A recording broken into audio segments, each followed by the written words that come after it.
Olha, todo mundo tem aquele lado que a gente prefere esconder, às vezes até de nós mesmos, não é verdade? Hoje, a gente vai mergulhar fundo nesse conceito, a sombra pessoal. É uma jornada para dentro, em busca de uma versão mais inteira de quem a gente é. Para começar, vamos com uma pergunta bem direta, mas muito poderosa. Existe alguma parte de si que é melhor não olhar? Um lado que fica ali, guardadinho, talvez até fora da consciência? Essa pergunta é o nosso ponto de partida para entender o que é a sombra. Então, o que é essa tal de sombra, afinal? Num jeito bem simples, são todas as partes da gente que a gente nega, que a gente reprime. Pensa nela como uma mochila invisível que a gente carrega por aí.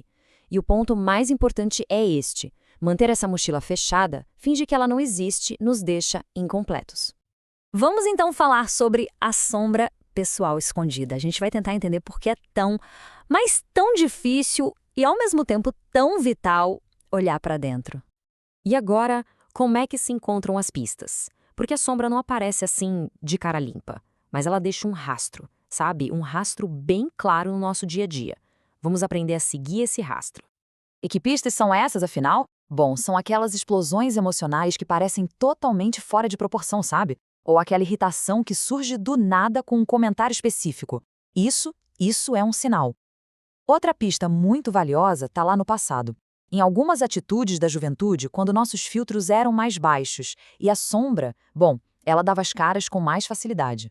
Agora, se prepara para uma ferramenta que é, uau, poderosíssima para identificar a sombra, a projeção. Pensa nela como um espelho. Sabe aquelas características que mais nos irritam em outras pessoas? Muitas vezes, elas são um reflexo direto de qualidades que a gente reprime na gente.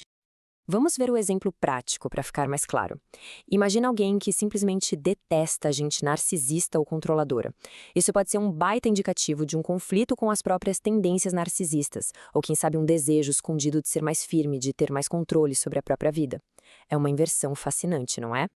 Para ver como isso tudo funciona na vida real, vamos analisar um caso concreto de confronto e integração, a jornada do escritor Robert Bly. Pensa só. No final da carreira, o Bly se sentia estagnado. Sua criatividade parecia ter secado e ele estava numa baita depressão. E em vez de procurar respostas fora, ele tomou uma decisão consciente: olhar para dentro e procurar pela própria sombra. O Bly se via como um artista livre, espontâneo, sabe? Um espírito da contracultura. Ele desprezava o que chamava de mentalidade empresarial. Gente calculista, controladora, manipuladora. Mas, ao olhar de verdade para si mesmo, ele encontrou exatamente essas qualidades escondidas na sua sombra. Ele gostava de planejar e, na verdade, tinha medo do caos. E aqui vem uma sacada genial da jornada dele. Bly percebeu que as outras pessoas já viam nele esse lado mais clássico, mais estruturado, algo que ele sempre negou. Isso o levou a essa conclusão poderosa.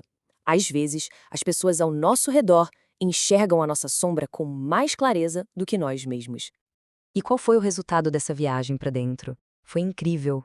Ao aceitar e integrar esse lado calculista e controlador, a depressão do Bly simplesmente foi embora. Ele se sentiu completo de novo, e o bloqueio de escrita sumiu. Ele aprendeu a usar essa energia de uma forma criativa. A jornada do Bly já mostra um caminho, né? Agora, vamos explorar duas outras fontes riquíssimas de autoconhecimento: a infância e os sonhos. Vamos fazer uma pausa e pensar um pouco. Que partes de nós foram desencorajadas ou até punidas lá na infância? O que a gente teve que reprimir para se encaixar, para agradar? O convite aqui é para a gente examinar aqueles traços que nos davam vergonha, interesses que não eram bem vistos, emoções que, com o tempo, parecem que sumiram. É um exercício para a gente redescobrir pedaços autênticos que podem ter ficado pelo caminho no processo de virar adulto.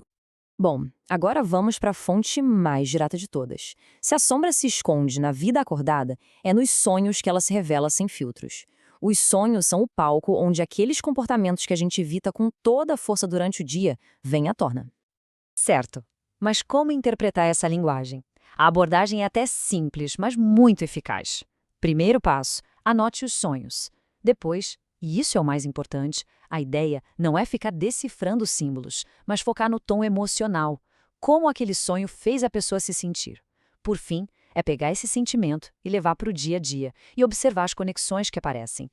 Por exemplo, sentir ansiedade num sonho pode estar apontando para inseguranças que não estão sendo encaradas. Sonhar com voo ou exploração pode ser um sinal de desejos escondidos querendo vir à tona. E aquela sensação de estar preso talvez seja um reflexo de restrições que se sente na vida real. E isso tudo nos leva à grande recompensa, o prêmio da integração. É onde essa jornada, que muitas vezes começa com dor, se transforma na empolgação da descoberta. É que nem malhar um músculo que estava parado há muito tempo, sabe? No começo é difícil, dói um pouco. Mas conforme a gente continua olhando para a sombra, os músculos da repressão começam a relaxar. O processo vai ficando mais fácil, mais natural. E é aí que a mágica acontece. A dor inicial de encarar o que foi negado se transforma na pura empolgação da redescoberta. Cada nova percepção vira uma fonte de energia, de vitalidade.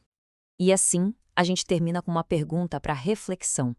Não é se devemos encarar a sombra, mas sim o que de incrível, de poderoso e de autêntico está esperando para ser descoberto quando finalmente se decide olhar para ela.